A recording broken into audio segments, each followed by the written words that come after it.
லூக்கா 18 இப்போ நம்ம ஏற்கனவே பார்த்துட்டு வர மாதிரி இயேசு கிறிஸ்துவனுடைய கடைசி காலம் நெருங்குகிறது அப்படின்னு சொல்லி நம்ம பார்க்குறோம்.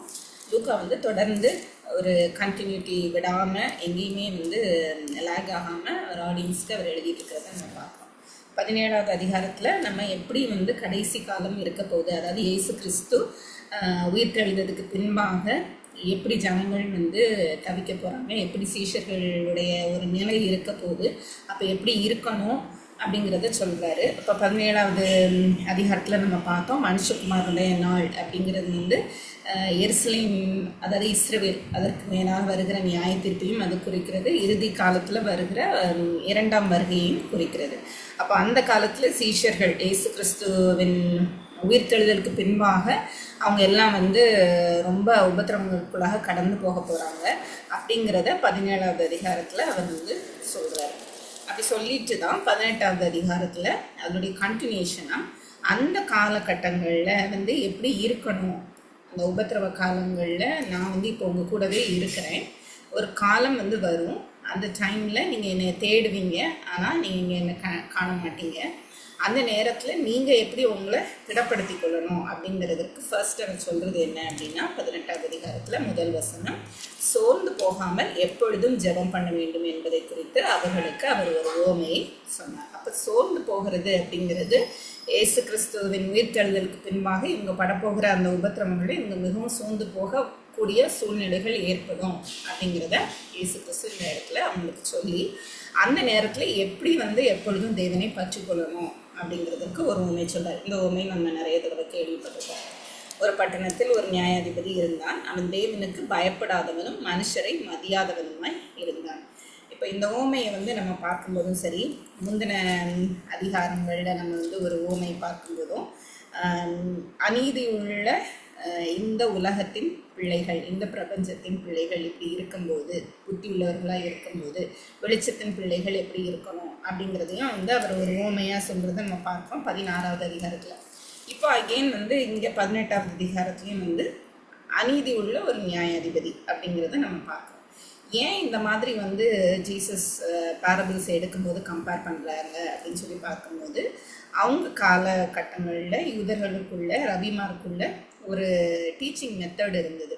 எப்படி அப்படின்னு சொன்னால், இது கம்பேரிசன் கிடையாது. நம்ம வாசிக்கும் போது டக்கு நம்மளுக்கு கம்பேர் பண்ண தான் வரும், அதனால தான் குழப்பங்கள் வரும். ஏன் அநீதியான ஒரு நியாயாதிபதி கூட தேவன் கம்பேர் பண்ணார் அப்படின்னு சொல்லி. அப்போ நம்ம அந்த மாதிரி புரிஞ்சுக்கிட்டோம் அப்படின்னு சொன்னால் ஓமையில் அவர் சொல்ல வர்றதை நம்ம புரிஞ்சுக்கொள்ள மாட்டோம். ஸோ எப்போவுமே வாசிக்கும் போது அந்த காலகட்டங்களில் அவங்களுக்கு ஒரு ஆடியன்ஸ்க்கு புரியுது இல்லை, அதே மாதிரி நம்மளுக்கும் புரியணும்னா நம்ம அவங்களுடைய ட்ரெடிஷன் என்ன அப்படிங்கிறத தெரிஞ்சுக்கிட்டா தான் நம்மளுக்கும் புரியும். அப்போ இந்த இடத்துல டீச்சிங் மெத்தட் என்ன அப்படின்னா, கம்பேரிசன் இல்லாமல் கான்ட்ராஸ்டிங் அப்படின்னு சொல்லி நம்ம பார்க்குறோம். அதாவது எப்படி சொல்கிறாங்க அப்படின்னா, லெஸர் டு கிரேட்டர் அப்படின்னு சொல்லி சொல்கிறாங்க இந்த டீச்சிங் மெத்தடை. லெஸர் டு கிரேட்டர், அதாவது ஒரு ஒன்றுமில்லாத இல்லை ஒரு அநீதியான ஒருத்தரை ஒரு நீதியான ஒருத்தர் கூட கான்ட்ராஸ்ட் பண்ணி காட்டுறது, ஒப்புமைப்படுத்தி காண்பிக்கிறதல்ல, எப்படி வேறுபட்டு இருக்கிறாங்க அப்படிங்கிறத காண்பிக்கிறது.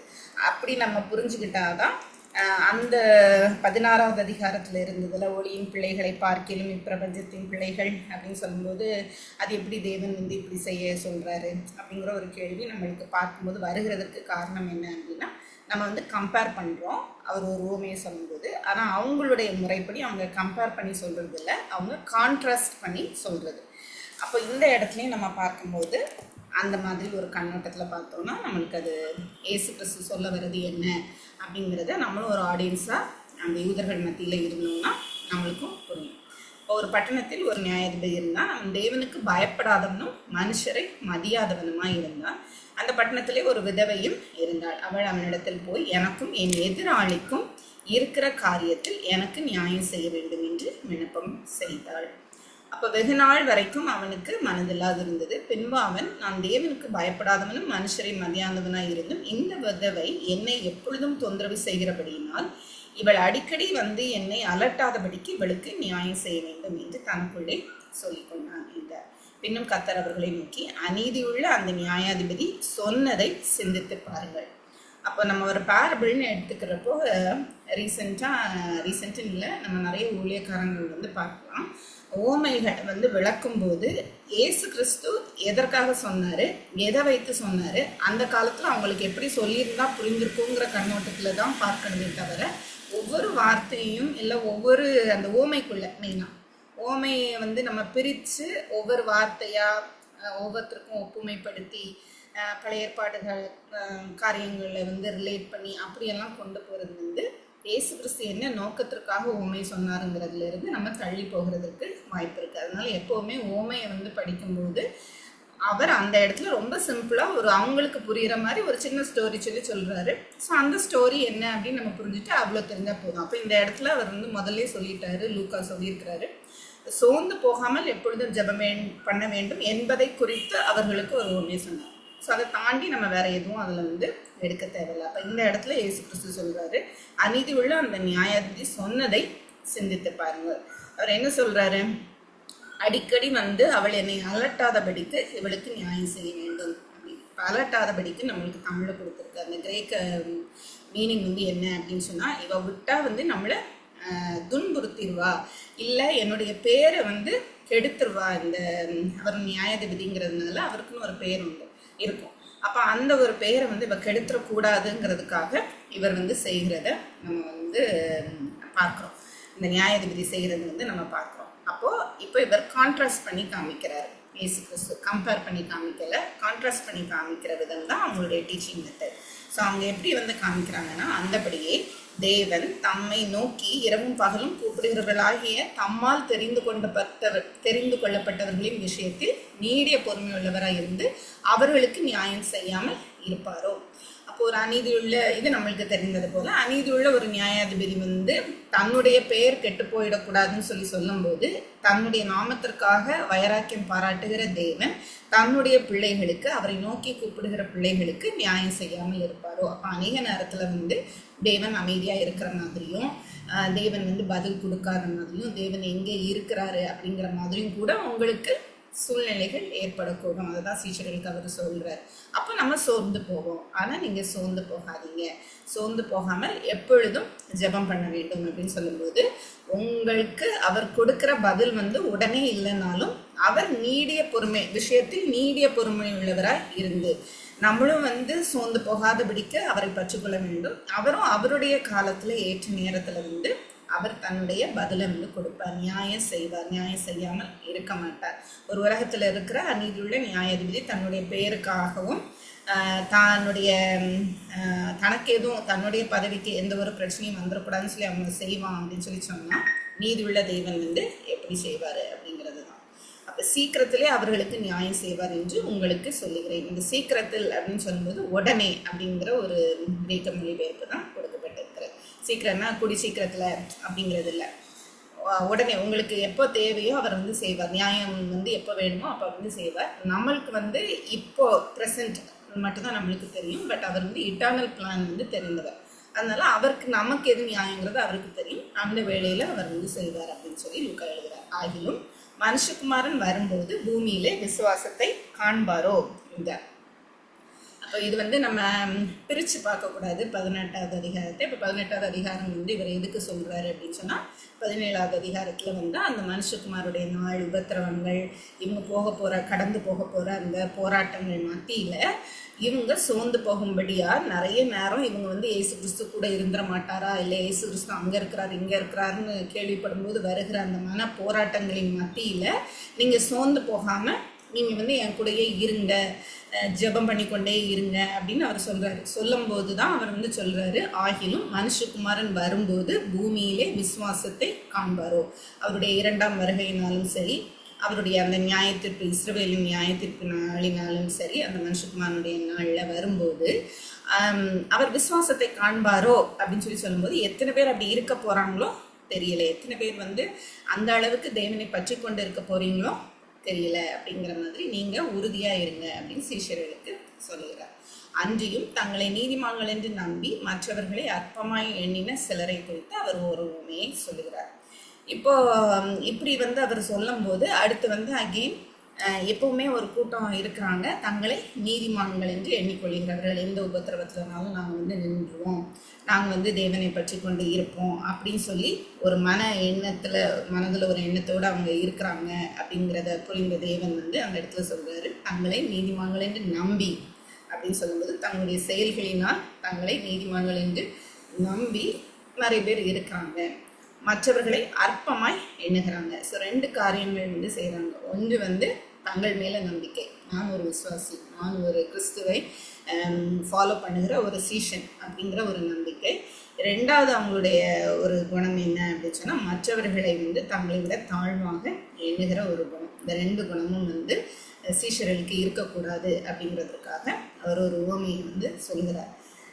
இதை திரும்ப திரும்ப இதே மாதிரி தான் அவர் வந்து 16வது அதிகாரத்துலையும் நம்ம சொல்லுகிறத பார்க்குறோம், 17லையும் சொல்கிறத பார்க்குறோம். ஏன்னா நீங்கள் கடவுளுக்குள்ள விசுவாசமாக இருக்கிறோம் அப்படிங்கிற ஒரு தாட் வரும்போது அது ஒரு கொஞ்ச நேரத்தில் வந்து ஒரு பெருமையாக கூட மாறிடும். அடுத்தவங்கள உங்களுக்கு கீழே பார்க்கக்கூட உங்களுடைய எண்ணங்கள் மாறலாம். அதனால அவர் திரும்ப திரும்ப அதுக்கு ரிலேட்டடான உண்மையை சொல்கிறார்.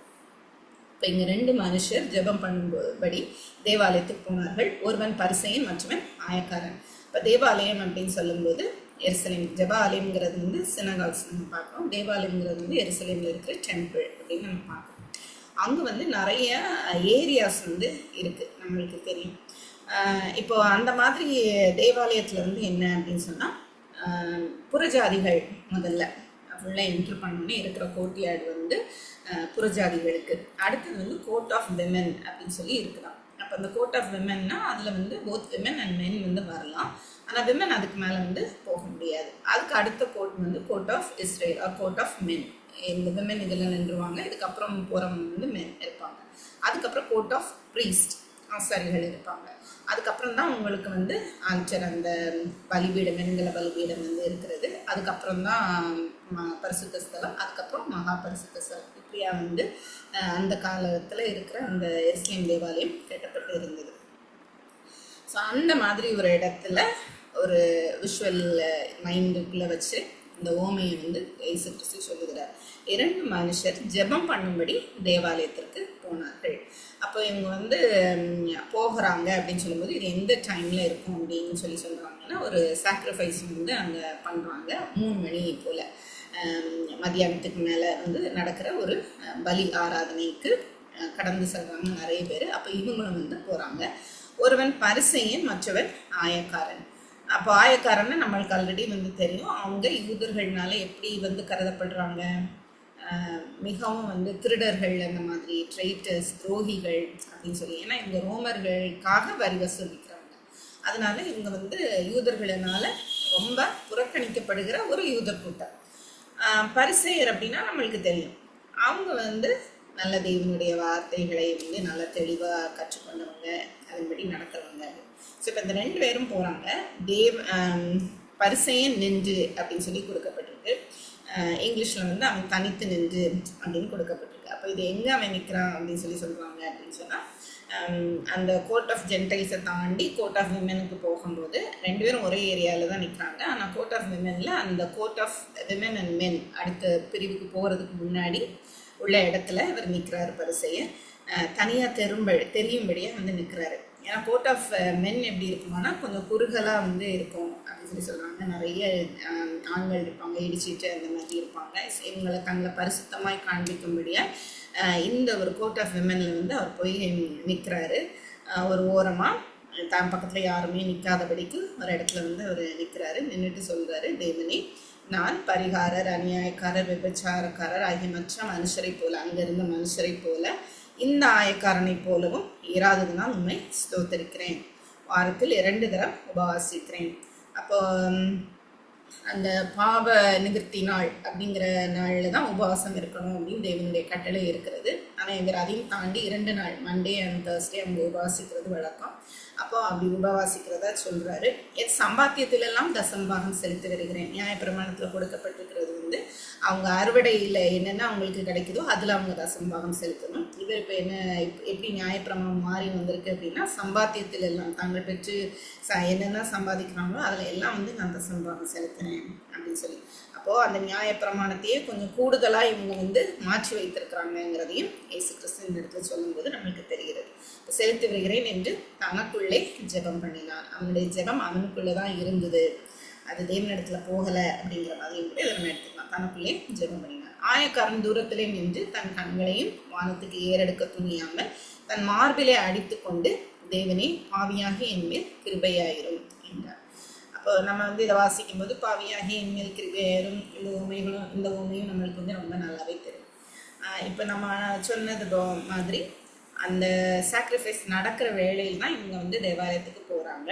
அப்போ அந்த புகை எழும்பும்போது அந்த ஆல்டரில் வந்து அந்த ஆடு பலி செலுத்தப்பட்டு அது வந்து முழு இஸ்ரவேல் தேசத்துக்காக செலுத்தப்படுகிற ஒரு பலி.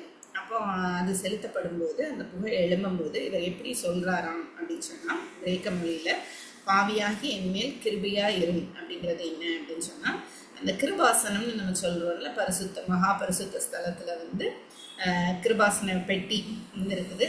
அதுக்கு மேலே தான் வந்து மூடி போட்டு இருக்கிறத நம்ம வந்து பார்க்கணும், அந்த உடன்படிக்கையின் பெட்டி.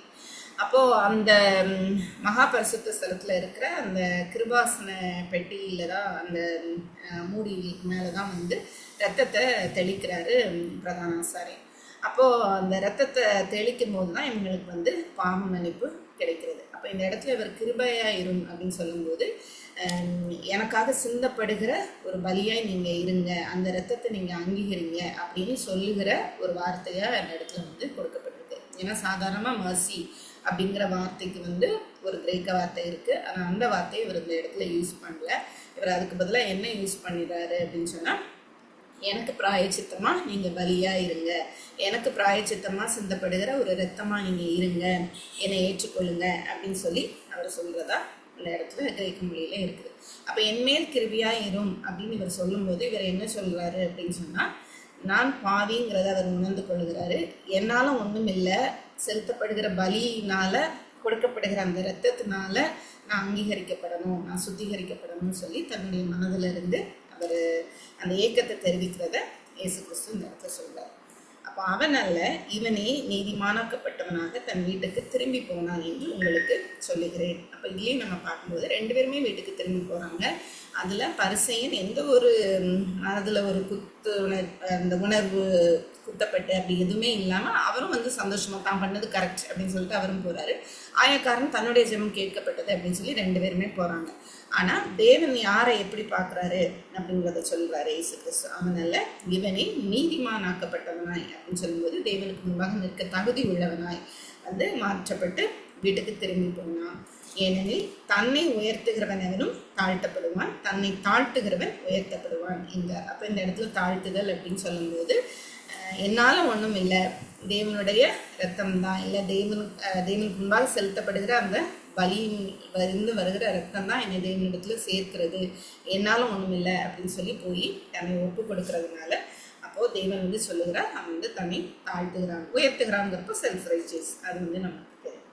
ஸோ இப்போ இது ஏன் வந்து இந்த இடத்துல இவர் சொல்கிறாரு அப்படின்னு சொன்னால், இப்போ சோர்ந்து போகாமல் ஜெபம் பண்ணுங்க அப்படின்னு சொல்லிட்டு அடுத்து சொல்கிறாரு, நீங்கள் எந்த விதத்துலையும் உங்களை உயர்த்துகிற சூழ்நிலைகள் ஏற்பட்டால் நீங்கள் வந்து உங்களை உயர்த்துறாதீங்க. நான் எப்பொழுதும் தேவனிடத்தில் ஜெபம் பண்ணிட்டு இருக்கேன், நான் எப்பொழுதும் தேவனோடு இருக்கிறேன் அப்படிங்கிற ஒரு பெருமை கூட உங்களுக்கு இந்த பரிசேயன் போல உங்களுக்கு வந்து விடாமல், எல்லா இடத்துலையும் நம்ம கண்டினியூஸாக ஒரு 4-5 அதிகாரமாக பார்த்துட்டு இருக்கோம். பரிசேயர்களோட கம்பேர் பண்ணி சீஷர்களுக்கு தேவன் கற்றுக் கொடுத்துக்கிட்டே வருகிறார். அப்போ நம்ம இதுலேருந்து படிக்கும்போது நம்மளும் வந்து பரிசேயர் மாதிரி இருக்கிறோமான்னு சொல்லி ஒவ்வொரு தடவையும் நம்ம டெஸ்ட் பண்ணிடலாம். சரி, அடுத்தது வந்து திரும்ப உடனே வருது. பின்பு குழந்தைகளையும் அவர் தொடும்படி அவர்களை அவரிடத்தில் கொண்டு வந்தார்கள். சீஷர்கள் அதை கண்டு கொண்டு வந்தவர்களை அதட்டினார்கள். இப்போ குழந்தைகள் அப்படின்னு சொல்லும்போது அவங்களுக்கு வந்து 0 ஸ்டேட்டஸ் ஏற்கனவே நம்மளுக்கு தெரியும். அவங்களுக்கு வந்து அந்த யூத பாரம்பரியத்தில் அவங்களுக்கு வந்து எந்த ஒரு தகுதியுமே வந்து கிடையாது. அப்போ அவங்க வந்து வரும்போது ஏற்கனவே இவரை நெருக்கி கொண்டு நிறைய பேர் இருக்கிறாங்க. அப்படி இருக்கிற நேரத்தில் இவங்க ஒரு டிஸ்டர்பன்ஸாக சீஷர்கள் வந்து பார்க்குறாங்க. ஆனால் தேவன் வந்து எல்லாம் திட்டம் பண்ணபடியே வந்து அந்த பிள்ளைங்க வராங்க. ஏன் அப்படின்னு சொன்னால், அடுத்து தேவனுடைய ராஜ்யத்தில் சீஷர்கள் எப்படி இருக்கணும் அப்படின்றதுக்கு அவங்கள வச்சு தேவன் சொல்கிறத நம்ம பார்க்கணும். இயேசு அவர்களை கொண்டு வரும்படி கட்டளையிட்டு, சிறு பிள்ளைகளின் இடத்தில் வருகிறதற்கு இடம் கொடுங்கள், அவர்களை தடை பண்ணாதிருங்கள், தேவனுடைய ராஜ்யம் அப்படிப்பட்டவர்களுடையது. இப்போ சிறு பிள்ளைகள் என்னிடத்தில் வருகிறதுக்கு இடம் கொடுங்கன்னு நம்ம இந்த வசனத்தை அநேக நேரத்தில் நம்ம சிறு பிள்ளைகள் வச்சு நம்ம சொல்லுவோம். தேவன் இந்த இடத்துல சொல்ல வருகிறது என்ன அப்படின்னு சொன்னால், சிறு பிள்ளைகளுக்கு வந்து 0 ஸ்டேட்டஸ். அந்த சமுதாயத்தில் வந்து எந்த ஒரு அந்தஸ்தும் யூதர்கள் மத்தியில் அவங்களுக்கு கிடையாது. இன்னொன்று வந்து என்ன அப்படின்னு சொன்னால், அவங்க எந்த ஒரு கிஃப்ட் இல்லை என்ன அவங்களுக்கு கொடுக்கப்பட்டாலும் எந்த ஒரு கள்ளம் கபம் இல்லாமல் இருப்பாங்க. அப்போ இந்த இடத்துல சொல்லப்படுகிறது தேவனுடைய ராஜ்யம் அப்படிப்பட்டவர்களை உடையது. சிறு பிள்ளைகளை போல நீங்கள் இருக்கணும். சிறுவர்களுடையது அல்ல, சிறு பிள்ளைகள் போல இருக்கிறவர்களுக்குரியது தான் அந்த தேவனுடைய ராஜ்யம் அப்படின்னு சொல்லுவோம். இப்போ எவனாகிலும் சிறு பிள்ளையை போல் தேவனுடைய ராஜ்யத்தை ஏற்றுக்கொள்ளாவிட்டால் அவன் அதில் பிரவேசிக்க மாட்டான் என்று மெய்யாகவே உங்களுக்கு சொல்லுகிறேன். இப்போ சிறு பிள்ளையை போல அப்படின்னு சொன்னால் நம்மளுக்கு வந்து புரிகிறது. தன்னை தாழ்த்தி அந்த ஹியூமிலிட்டி அப்படிங்கிறது பிள்ளைங்களிடத்துல தான் நம்ம வந்து பார்க்க முடியும். கம்பேரிசன் இருக்காது, தான் உயர்ந்தவன் அப்படிங்கிற ஒரு எண்ணம் வந்து இருக்கிறது. இப்போ இருக்கிற பிள்ளைங்கன்னு இல்லை, பொதுவாக ரொம்ப சிறு பிள்ளைகள் வந்து பார்க்கும்போது அவங்க வெள்ளந்தியாக இருப்பாங்க, இன்னசென்ட்டாக இருக்காங்க அப்படிங்கிறத நம்ம வந்து சொல்லுவோம். ஸோ அந்த மாதிரி சிறு பிள்ளைகளை போல தேவனுடைய ராஜ்யத்தை ஏற்றுக்கொள்ளணும். எனக்கு ஒன்றும் இல்லை, எல்லாமே அவர் தான் அப்படிங்கிற மாதிரி ஏற்றுக்கொள்ளும் போது தான் நம்ம தேவனுடைய ராஜ்யத்தில் பிரவேசிக்க முடியும். அப்படி லூக்கா அடுத்து உடனே எதை கொண்டு வராரு அப்படின்னா, அப்பொழுது தலைவன் ஒருவன், உடனே ஒரு ஆப்ஜெக்ட் லெசன் மாதிரி ஒரு ஊமையை சொல்லிட்டாரு எப்படி தாழ்த்தணும் அப்படின்னு சொல்லிட்டு. அதுக்கு எக்ஸாம்பிளாக சிறு பிள்ளைகள் வராங்க, அவங்கள வச்சு காண்பிக்கிறாரு. அடுத்து அந்த அவர்கள் மத்தியில் இருக்கிற நல்ல ஸ்டேட்டஸில் வசதியாக இருக்கிற ஒரு தலைவன், ஒரு ரூலர் அப்படின்னு சொல்லி கொடுக்கப்படும். இப்போ அவன் வந்து இப்போது அந்த மனிதன் வந்து என்ன கேட்குறாரு அப்படின்னு சொன்னால், நல்ல போதகரே, நித்திய ஜீவனை சுதந்திரித்துக் கொள்வதற்கு நான் என்ன செய்ய வேண்டும்? தன்னை வந்து நல்லவன் அப்படிங்கிற ஒரு எண்ணத்தில் அவர் வந்து இயேசு கிறிஸ்துவின் இடத்துல வாயிலிருந்து வர வார்த்தைக்காக போய் வந்து கேட்குறாரு, நல்ல போதகரே அப்படின்னு. அதற்கு இயேசு, நீ என்னை நல்லவன் என்று சொல்வானே, தேவன் தவிர நல்லவன் ஒருவனும் இல்லையே.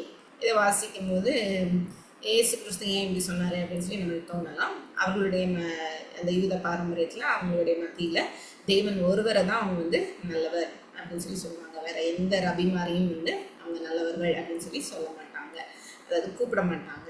அப்போ இந்த இடத்துல நீ என்னை நல்லவன் என்று சொல்லுவானேன் அப்படின்னு சொல்லும்போது இயேசு கிறிஸ்து என்ன சொல்ல வர்றாரு அப்படின்னா, நீ நல்லவன் என்பதை என்கிட்ட காண்பிப்பதற்காக நீ வந்து என்ன நல்லவன் அப்படின்னு சொல்லி, ஏன்னா அது சொல்லுகிற ஒரு முறை வந்து கிடையாது. நீ வந்து என்ன நல்லவன் சொல்ற, தேவன் ஒருவர் தானே நீங்க நல்லவர் சொல்லுவீங்க அப்படிங்கிறது தான் அவர் வந்து இந்த இடத்துல சொல்றாரு. தேவன் ஒருவன் தவிர நல்லவர் ஒருவனும் இல்லையே அப்படின்னு சொல்லிட்டு. அப்போ அது வந்து என்ன குறிக்குது அப்படின்னா, இயேசு கிறிஸ்து தன்னை தேவன் இல்லை அப்படின்னு சொல்றாரோ, இல்லை தேவன் தன்னை நல்லவன் இல்லை அப்படின்னு சொல்றாரோ அப்படிங்கிற அர்த்தம் அல்ல. அவங்களுடைய பாரம்பரியத்தில் அவங்க அப்படி கூப்பிட மாட்டாங்க, தேவன் ஒருவரை தான் கூப்பிடுவாங்கங்கிறத நீ என்ன இன்டென்ஷனில் வர அப்படிங்கிறத எனக்கு தெரியுதுன்னு காமிக்கிற மாதிரி தேவன் இந்த இடத்துல இந்த வார்த்தையை சொல்கிறத நம்ம பார்க்கலாம். அப்போ அவர் இப்போ என்ன சொல்கிறாருன்னா, விபச்சாரம் செய்யாதிருப்பாயாக. அதற்கு இயேசு இப்படி சொல்கிறாரு, விபச்சாரம் செய்யாதிருப்பாயாக, கொலை செய்யாதிருப்பாயாக, களவு செய்யாதிருப்பாயாக. அப்படி பார்க்கும்போது அந்த கட்டளைகளில் முதல்ல என்னை அன்றி உங்களுக்கு வேறு தேவர்களை உண்டாயிருக்க வேண்டாம் அந்த வசனங்கள், அந்த வார்த்தைகளை வந்து தேவன் சொல்லலை. தேவன் எது சொல்கிறாரு அப்படின்னா செகண்ட் பார்த்து சொல்கிறார். அப்போது நம்மளுக்குமே தெரியும், அவங்களுக்குள்ளேயுமே வந்து போதனைகள் எப்படி நியாயப்பிரமாணம் சொல்லி கொடுக்கப்படுகிறதுனா, ஒன்று வந்து வெர்டிக்கல், இன்னொன்று வந்து ஹரிசாண்டல். வெர்டிக்கல்னா டுவர்ட்ஸ் காட், தேவனுக்கு எப்படி இருக்கணும், தேவனுக்கு நேராக வந்து நம்ம எப்படி இருக்கணும் அப்படிங்கிறத முதல்ல இருக்கிற கட்டளைகள். அதுக்கப்புறம் பின்பாக வருகிற கட்டளைகள் வந்து மனிதர்கள்ட்ட நம்ம எப்படி இருக்கணும் அப்படின்னு சொல்லி. அப்போ தேவனிடத்துல நம்ம ஒழுங்காக இருந்தால் தான் மனிதர்களிடத்துல இருக்க முடியும். இப்போ வந்து தேவன் தான் நல்லவர் அப்படிங்கிறது வந்து உனக்கு தெரியும். தேவனிடத்துல நீ எல்லாம் வந்து கற்றுக்கிட்ட, இல்லை அவருக்கு கீழ்ப்படிந்து இருக்கிறன்னு நீ நினச்சிட்டு இருக்கிற. அதனால நீ சொல்கிற மாதிரியே நீ நினைக்கிற மாதிரியே உனக்கு நான் வந்து பதில் தருகிறேன் அப்படிங்கிறது தான் இயேசு கிறிஸ்து சொல்கிறார். அப்போ இதெல்லாம் நீ செய்வாயாக என்கிற கற்பனைகளை நீ அறிந்திருக்கிறாயே என்றார். ஸோ அவருடைய இன்டென்ஷன் என்னங்கிறத வந்து இயேசு கிறிஸ்துக்கு தெரிகிறது, அதை வெளிப்படுத்துகிறார். அதற்கு அவன் இவைகளை எல்லாம் என் சிறு வயது முதல் கை கொண்டிருக்கிறேன். அப்போது அந்த முதல் வசனம் 18வது வசனத்திலேயே நம்ம பார்க்கும்போது, நித்திய ஜீவனை சுதந்திரித்துக் கொள்வதற்கு நான் என்ன செய்ய வேண்டும். இப்போ நித்திய ஜீவனை சுதந்திரித்துக் கொள்வதற்கு எந்த ஒரு கிரியைகள் நீங்கள் செய்தாலும் நித்திய ஜீவனை சுதந்திரித்துக் கொள்ள முடியாது. முதல்ல இயேசு கிறிஸ்துவை விசுவாசிக்கணும், தேவனை வந்து தேவன் அப்படின்னு சொல்லி அறிந்து கொள்ள வேண்டும். அப்போது நீங்கள் வந்து எத்தனை நியாயப்பிரமாணம் செஞ்சாலும் நித்திய ஜீவனை சுதந்திரித்து கொள்ள முடியாது, தேவன் யார் அப்படிங்கிறது தெரியலை அப்படின்னு சொன்னான். அப்போ அதனால தான் அவர் வந்து சொல்கிறாரு, இந்த இதெல்லாம் நீ வந்து அறிஞ்சிருக்கிறாயே அப்படின்னு சொல்லும்போது இதெல்லாம் முதலே கை கொண்டு இருக்கிறேன் அப்படின்னு சொல்லுவார். ஏசு அதை கேட்டு, இன்னும் உன்னிடத்தில் ஒரு குறைவு உண்டு, உனக்கு உண்டானவைகளை எல்லாம் வச்சு தரித்திரருக்கு கொடு, அப்பொழுது பரலோகத்திலே உனக்கு பொக்கிஷம் உண்டாயிருக்கும், பின்பு என்னை பின்பற்றி வா அப்படின்னு. அப்போது அவர் வந்து தேவனை பின்பற்றி போகலாம் அப்படிங்கிற ஒரு இன்டென்ஷனில் வர்ற மாதிரி தன்னை காண்பித்து கொள்ளுகிறார். ஆனால் அவரிடத்துல இருக்கிற ஒரு குறையை வந்து இயேசு கிறிஸ்து வெளிப்படுத்தி காண்பிக்கிறத நம்ம பார்க்கணும்.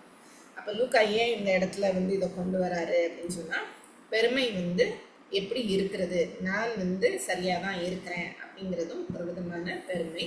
அப்போ தன்னை வந்து தாழ்த்தணும் அப்படின்னு சொன்னால் தனக்குரியவைகளை விற்று கொடுக்கறதற்கும் நம்ம வந்து ரெடியாக இருக்கணும் அப்படிங்கிறத வந்து சொல்கிறத நம்ம பார்க்கணும். அப்போது லூக்கா அதனால ஒரு கண்டினியூட்டியாக வந்து வரிசையாக இதை கொடுத்துட்டு வர்றாரு. அவன் அதிகம் ஐஸ்வர்யமுள்ளவனானபடினால் இதை கேட்ட பொழுது மிகுந்த துக்கமடைந்தான். அவன் மிகுந்த துக்கம் அடைந்ததை இயேசு கண்டு, ஐஸ்வர்யமுள்ளவர்கள் தேவனுடைய ராஜ்யத்தில் பிரவேசிப்பது எவ்வளவு அரிதாக இருக்கிறது, ஐஸ்வர்யவான் தேவனுடைய ராஜ்யத்தில் பிரவேசிப்பதை பார்க்கலும் ஒட்டகமானது ஊசியின் காதிலே நுழைவது எளிதாக இருக்கும் என்றார். இப்போ இப்படி அவர் சொல்கிறாரு. எப்படின்னா ஐஸ்வர்யவான்கள் வந்து தேவனுடைய ராஜ்யத்தில் பிரவேசிப்பது அரிதாக இருக்குன்னு சொல்லும்போது, ஏற்கனவே முந்தின அதிகாரத்தையும் பொருளாசையை குறித்து தான் அவர் வந்து பேசிகிட்டு இருந்தார். இங்கேயும் வந்து அவர் அதை தான் குறிக்கிறார். அப்போ இப்படி சொல்லும்போது அவர் வந்து சொல்கிறாரு, ஒட்டகமானது ஊசியின் காதிலே நுழைவது எளிதாக இருக்கும் அப்படின்னு சொல்லும்போது, ஒரு சில வந்து வியாக்கியானம் சொல்லும்போது இப்படி சொல்லுவாங்க, எருசலேமில் வந்து ஒரு வாசல் இருந்தது ஊசி போல், அதில் வந்து ஒட்டகத்தை வச்சு அமுக்கி உள்ள தள்ளுவாங்க அப்படின்னு சொல்லி. அது வந்து உண்மை கிடையாது, அது சும்மா ஒரு மித்து. அது சொல்லப்பட்டு அது நிறைய இடத்துல வந்து சொல்லப்பட்டுச்சு. ஆனால் இந்த இடத்துல இயேசு கிறிஸ்து வந்து ஒரு உதாரணமாக தான் வந்து சொல்கிறாரு. சாதாரண ஊசியில் இருக்கிற ஒரு ஹோலில் வந்து ஒட்டகம் வந்து செல்ல முடியாது, அதே போல தான் ஐஸ்வர்யவான்கள் அப்படின்னு சொல்லி அவர் சொல்கிறார். அப்பொழுது ஒருத்தன் வந்து கேட்குறான், அதை கேட்டவர்கள் ஒரு சிலர் கேட்குறாங்க, அப்படியானால் யார் ரட்சிக்கப்படக்கூடும்? அப்போ ஏன் இவங்களுக்கு இந்த கேள்வி வருது அப்படின்னு சொல்லி பார்க்கும்போது, நம்ம உபாகமம் 28 நீங்கள் கீழ்ப்படிந்தீங்கன்னா உங்களுக்கு ஆசீர்வாதம். ஸோ அவங்கள பொறுத்த வரைக்கும் என்ன அப்படின்னு சொன்னால், ஒருத்தருக்கு ஆசீர்வாதம் கிடைக்குது அப்படின்னு சொன்னால் அவங்க தேவனுடைய நியாயப்பிரமாணத்துக்கு கீழ்ப்படிஞ்சிருக்கிறாங்க. இந்த காலகட்டத்தில் வரைக்கும் நிறைய பேருடைய அண்டர்ஸ்டாண்டிங் என்ன அப்படின்னா, ஒரு குடும்பம் நல்ல செழிப்பாக நல்ல ஆசீர்வாதமாக எந்த பிரச்சனையும் இல்லாமல் இருக்குது அப்படின்னா தேவனுக்கு கீழ்ப்படிந்திருந்துருக்குறாங்க போல். யாருக்கோ ஏதாவது ஒரு பிரச்சனை வந்துட்டுனா அவங்க வீட்டில் வந்து அவங்க ஏதோ ஒரு தப்பு பண்ணியிருக்கிறாங்க போல், தேவன் தண்டிச்சிருக்கிறாங்க. இது வந்து ஒரு மனிதனுக்கு நேச்சுரலாக வர ஒரு இன்ஸ்டிங், எல்லாருக்குமே இருக்குது. ஆனால் தேவன் வந்து அது இல்லை அப்படிங்கிறது தான் அவர் வந்து நிறைய இடத்துல சொல்கிறத நம்ம பார்க்கோம். ஏற்கனவே முந்தின அதிகாரங்களையும் நம்ம பார்க்கும்போது அவங்கள விட வந்து அவங்க பாவிகளாக அழிந்து போனாங்க, சிலவங்கள வந்து இடிந்து விழுந்து நிறைய பேர் மறைத்து போனாங்க, அவங்க பாவிகளாக இல்லை. அப்போது எல்லாத்துக்குமே வந்து ஒரு நோக்கம் உண்டு, அவ்வளோதான். அப்படி தான் நம்ம பார்க்கணுமே தவிர, கிறிஸ்தவர்கள் நம்ம வந்து அவ்வளோதான் பார்க்கணுமே தவிர, நம்ம ஜட்ஜ் பண்ண ஆரம்பித்தோம் அப்படின்னா நம்மளுக்கு இருக்கிற குறைவை நமக்கு தெரியாது. அப்போ லூக்காவை வாசிக்கும் போதெல்லாம் எனக்கு படுறது என்ன அப்படின்னு சொன்னால், நம்ம ரொம்ப மேல்டாப்பில் எல்லாத்தையுமே வந்து நம்ம பார்த்துட்டு போயிடுறோம். ஆனால் இயேசு வந்து எவ்வளோ நுணுக்கமாக நம்மளுடைய தாட்ஸை அறிஞ்சு ஒவ்வொரு காரியத்தையும் எப்படி பார்க்கணும்னு சொல்லி கொடுக்குறாரு சீஷர்களுக்கு. அப்போ நம்மளுக்கு அப்படி சொல்லி கொடுக்குறாருங்கிறத நான் புரிஞ்சுக்கிறேன். அப்போ இந்த இடத்துல அவர் சொல்லும் போது, அப்படியானால் யார் ரட்சிக்கப்படக்கூடும் அப்படிங்கிற கேள்வி அவங்களுக்குள்ள ஏன் வருது அப்படின்னு சொன்னால், நியாயப்பிரமாண கட்டளைகளை கீழ்ப்படிஞ்சதுனால தானே அவங்க ஆசீர்வாதமாக இருக்கிறாங்க. அப்போனா யார் தான் தேவனுடைய ராஜ்யத்துக்கு போகிறது? அது இல்லை அப்படின்னு சொன்னால் அப்போ யார் தான் தேவனுடைய ராஜ்யத்துக்கு போகிறது அப்படின்னு சொல்லும்போது, அதற்கு அவர் மனுஷரால் கூடாதவைகள் தேவனால் கூடும் என்றார். அதாவது ரட்சிப்பு அப்படிங்கிறது வந்து மனுஷனால் கூடாதது. எந்த ஒரு கிரியை செஞ்சும் வந்து நம்ம அதை பெற்றுக்கொள்ள முடியாது. தேவன் யார் அப்படிங்கிற ஒரு வாஞ்சை, இயேசு கிறிஸ்துவை விசுவாசிக்கிறோம், அவருடைய வார்த்தைகளுக்கு கீழ்ப்படுகிறோம். அப்போ தான் அவருடைய வார்த்தையை ஒழுங்காக கரெக்டான விதத்தில் அவருடைய கேரக்டரை நம்ம புரிந்து கொண்டு அவருக்கு பிரியமாக நம்ம இருக்க முடியும். அப்போ அது யாரால் முடியும்னா தேவனால் தான் முடியும். தேவன் தான் வந்து நமக்குள்ளே கிரியை செய்ய முடியும், நம்ம ஒப்பு கொடுத்து அதற்கு கீழ்ப்படிந்து இருக்க முடியும். அப்போ அதை தான் சொல்கிறார். உடனே பேதுருக்கு வந்து ஒரு டவுட் வருது. சரி, அப்போ நாங்கள் ஐஸ்வர்யவான்கள் இல்லை, நாங்கள் எல்லாத்தையும் விட்டுட்டு தான் வந்தோம், அப்போ எங்களுக்கு என்ன அப்படிங்கிற ஒரு கேள்வி. அதனால அவர் வந்து கேட்குறாரு, இதோ நாங்கள் எல்லாவற்றையும் விட்டு பின்பற்றினோமே. இப்போ ஐஸ்வர்யமான வந்து நீங்கள் எல்லாத்தையும் விட்டுட்டு வா, விட்டுட்டு உன்ட்ட ஒரு குறை இருக்குது நீ விட்டுரு அப்படின்னா நீ பரலோகத்தில் பொக்கிஷத்தை சேர்த்து வைப்ப அப்படின்னு சொல்கிறீங்கல்ல, பின்பு பெண்ணை பின்பற்றினான்னு சொன்னீங்கல்ல, இப்போ நாங்கள் அப்போ அதை தானே செஞ்சுருக்கோம், அப்போ எங்களுக்கு என்ன அப்படின்னு சொல்லி பேதர் கேட்குறத நம்ம வந்து பார்க்கோம். அப்போ அதற்கு அவர், தேவனுடைய ராஜ்யத்தின் நிமித்தம் வீட்டையாவது பெற்றாரையாவது சகோதரரையாவது மனைவியாவது பிள்ளைகளையாவது விட்டுவிட்ட எவனும் இம்மையிலே அதிகமானவைகளையும் மறுமையிலே நித்திய ஜீவனையும் அடையாமல் போவதில்லை என்று மெய்யாகவே உங்களுக்கு சொல்லினேன் அப்படின்னு சொல்றார். இப்போ இம்மையிலே அதிகமானவைகளையும் அப்படின்னு சொல்லும்போது சபையை அது குறிக்கிறது. சீர்கள், அப்புறம் உங்களோட குடும்பத்தில் நீங்கள் யாரெல்லாம் விட்டுட்டு வந்தீங்களோ அதெல்லாம் சபைக்குள்ளே வருகிற ஜனங்கள் வந்து உங்களுக்கு அப்படிப்பட்டவர்களாக இருப்பாங்க அப்படிங்கிறத இன்னொரு காஸ்பலில் நம்ம வந்து பார்க்குறோம். இம்மையிலே வந்து நீங்கள் துன்பத்தையும் அப்படின்னு சொல்லி கொடுத்துருக்கு. அப்போ துன்பத்தையும் வந்து நீங்கள் சந்தோஷமாக எடுத்துக்கோங்க, ஏன்னா நீங்கள் தேவனுடைய பிள்ளைகள், அதனால தான் நீங்கள் சிக்ஷிக்கப்படுகிறீங்க, உபத்திரவத்துக்குள்ளே கடந்து போகிறீங்க அப்படின்னு சொல்லும்போது இது எல்லாமே சந்தோஷம். கடைசியில் வந்து அவரோடு கூட நம்ம இருக்க போகிறோம், அந்த ஒரு நிறைவான ஒரு சந்தோஷத்தை கொடுக்கறதுனால இதெல்லாம் உங்களுக்கு அற்பமாய் தோன்றும் அப்படிங்கிறது தான் வந்து அவர் சொல்கிறார். இப்போ இந்த இடத்தையும் அவர் சொல்கிறாரு, அதிகமானவைகள் அப்படின்னு சொல்லும்போது சபையினுடைய வளர்ச்சியை குறிக்கிறது. மறுமையிலே நித்திய ஜீவன் அப்படின்னு சொல்லும்போது மரணம் உங்களுக்கு இல்லை, நித்தியமான அந்த ஜீவனை நீங்கள் வந்து அடையாமல் போவதில்லை அப்படின்னு சொல்லி அவர் ப்ராமிஸ் பண்ணுறார். பின்பு அவர் 12 தம்மிடத்தில் அழைத்து, இதோ எருசலேமுக்கு போகிறோம், மனுஷகுமாரனை குறித்து தீர்க்கதரிசிகளால் எழுதப்பட்டவைகள் எல்லாம் நிறைவேறும். 31 to 34 வரைக்கும் அவர் வந்து தன்னுடைய ஃப்யூச்சர் டெத்தை வந்து அவர் வந்து ப்ரொடெக்ட் பண்ணுறாரு. இது 3வது முறையாக லூக்காவில் வந்து அவர் சொல்கிறத நம்ம பார்க்குறோம். இப்போ தீர்க்கதரிசிகள் எழுதப்பட்டது நிறைய எழுதப்பட்டிருக்கிறது. ஸோ பொதுவாக அவர் வந்து சொல்கிறார், எப்படி என்ன நடக்கும், புறஜாதி இடத்தில் ஒப்பு கொடுக்கப்படுவார், ரோமர்கள் இடத்துல பரியாசமும் நிந்தையும் அடைந்து துப்பப்படுவார், யூதர்கள் பரிசேயர் ரோமர்கள் எல்லாருமே வந்து அதை செய்வாங்க, அவரை வாரினால் அடித்து கொலை செய்வார்கள், 3ஆம் நாளிலே அவர் உயிரோடு எழுந்திருப்பார் என்றார். லூக்கா வந்து சொல்றாரு 34வது வசனத்துல, ஒன்றையும் அவர்கள் உணரவில்லை, அவைகளின் பொருள் அவர்களுக்கு மறைவாய் இருந்தது, அவர் சொன்னவைகளை அவர்கள் அறிந்து கொள்ளவில்லை. அப்போ இது வந்து சீஷர்களுடைய ஒரு ஸ்பிரிச்சுவல் பிளைண்ட்னஸ் அப்படின்னு சொல்லலாம். அது அவங்க மேலே தப்புன்னு நம்ம சொல்ல முடியாது. அவங்க வந்து இயேசு கிறிஸ்து கூடவே இருக்கிறாங்க. அவங்களுக்கு இன்னுமே வந்து என்ன ஒரு மைண்ட் செட் அப்படின்னு சொன்னால், தேவனுடைய ராஜ்யம் ஸ்தாபிக்கப்படும், நம்ம எல்லாருமே உயிர் தடுவோம், அதெல்லாம் நடந்தாலும் ஃபிசிக்கலாக ரோமருடைய ஆட்சியிலிருந்தும் விடுதலை நம்மளுக்கு கிடைக்கும், அந்த ஒரு இதில் இருந்ததுனால இந்த சிலுவை மரணம் அப்படிங்கிறத வந்து அவங்களால யோசித்து பார்க்க முடியாத ஒரு இடத்துல அவங்க இருந்தாங்க. இப்போ நம்ம வாசிக்கும் போது நம்மளுக்கு புரிஞ்சிருது, அவர் 33வது வசனத்தெல்லாம் நம்ம வாசிக்கும் போது நம்மளுக்கு புரியுது. ஏன்னா நம்ம டிஃப்ரெண்ட் ட்ரெடிஷனுக்குள்ளே கல்ச்சருக்குள்ளே இருக்கிறோம், நம்ம ஆல்ரெடி எல்லாத்தையும் தெரிஞ்சுட்டு நம்ம வாசிக்கிறோம். அவங்களுடைய அந்த காலகட்டத்தில் அவங்க வந்து பிளைண்டாக தான் இருந்தாங்க. இது அவங்க மேலே உள்ள விசுவாச குறைவோ இல்லை குறைச்சலோ வந்து அல்ல, அவங்க இருந்த சூழ்நிலை, அவங்களுக்குரிய அந்த காரியங்கள் கண்கள் இன்னும் திறக்கப்படாததுக்கு ரீசன் தேவனுடைய திட்டம் நிறைவேறதுக்கு நாள் இன்னும் இருக்கிறது. ஸோ இது எல்லாமே தேவனால் நடக்கிறத நம்ம பார்க்கணும். பின்பு அவர் எரியோவுக்கு சமீபமாய் வந்து, இப்போ 35 அடுத்த ஒரு காரியம் வந்து நடக்குது. அதில் என்ன அப்படின்னு சொன்னால், எரிகோவுக்கு சமீபமாய் வரும்போது, அந்த காலத்தில் வந்து எரிகோவுக்கு வரும்போது 2 காரியம் வந்து இருந்தது. ஓல்ட் டெஸ்டமெண்ட்டில் இருந்த, அதாவது பழைய ஏற்பாட்டின் காலத்தில் இருந்த எரிகோ இடிபாடுகள் கூட இருந்துச்சு. அதுக்கப்புறம் புதிதான ஒரு எரிகோ பட்டணமும் இருந்தது. 2 சைட் பை சைடு இருக்குது. அந்த புதிதாக இருந்த அந்த எரிகோ பட்டணம் எப்படி இருந்தது அப்படின்னா, ரொம்ப செழிப்பா. ஏன்னா ஏரோது அதை கட்டியிருந்தார், அதில் ஸ்விம்மிங் பூல்ஸ் இருந்தது, பெரிய பெரிய பணக்காரர்கள் தங்கும்படியான இடங்கள் வந்து இருந்தது. அது ஒரு பக்கமும். இன்னொரு பக்கம் எப்படி இருந்ததுன்னா, அந்த பழைய எரிகோ பட்டணமும் இருந்தது. இந்த இடத்துல தான் யார் உட்கார்ந்துருக்கிறா அப்படின்னு சொன்னால், குருடன் உட்கார்ந்துருக்கிறான், பிச்சை கேட்டுக்கொண்டு இருந்தான். ஏன் வந்து இதை நம்ம பார்க்குறோம் இந்த 2த்துக்கும் நடுவில் அப்படின்னு சொல்லி நம்ம ஏன் பார்க்குறோம் அப்படின்னு சொன்னால், இப்போ இவர் எருசலேமுக்கு போகிறது வந்து இந்த எரிகோ சமீபமாக அவர் போகிறாரு. அப்படி போகும்போது ஏற்கனவே இந்த தலைவன் ஒருவன் வந்தார்ல, இவனும் கூட எங்கே இருந்திருக்கக்கூடும் அப்படின்னு சொன்னால், அந்த ஒரு மாதிரி ஹை லெவலில் ஒரு நல்ல ஸ்டேட்டஸில் இருந்த ஒருத்தன் வந்து இருக்கக்கூடும். அப்போ இந்த இடத்துல எப்படி நம்ம அந்த பரிசையன் ஆயக்காரன் 2 பேர் பார்த்தோம்ல, அதை வச்சுக்கா இந்த இடத்துல வந்து இவங்களை கொண்டு வரார். தலைவன் ஒரு பிச்சைக்காரன். 2 பேர் பிச்சை கேட்கிறவன் 2 பேரையும் வந்து இந்த இடத்துல காட்டுறான். தலைவன் வந்து பரிசேயன் போல இருக்கிறான், இந்த பிச்சை கேட்கிறவன் வந்து ஆயக்காரனை போல இருக்கிறத லூக்கா வந்து இந்த இடத்துல காண்பிக்கிறார். ஜனங்கள் நடக்கிற சத்தத்தை அவன் கேட்டு இது என்ன என்று விசாரித்தான். நசரேயனாகி இயேசு போகிறார் என்று அவனுக்கு அறிவித்தார்கள்.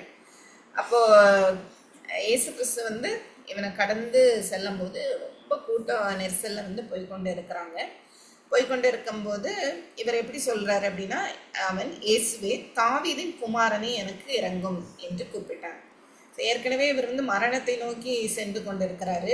யூதர்கள் எப்படி இவரை கொலை செய்யலாம் அப்படின்னு சொல்லிட்டு இருக்கிறாங்க.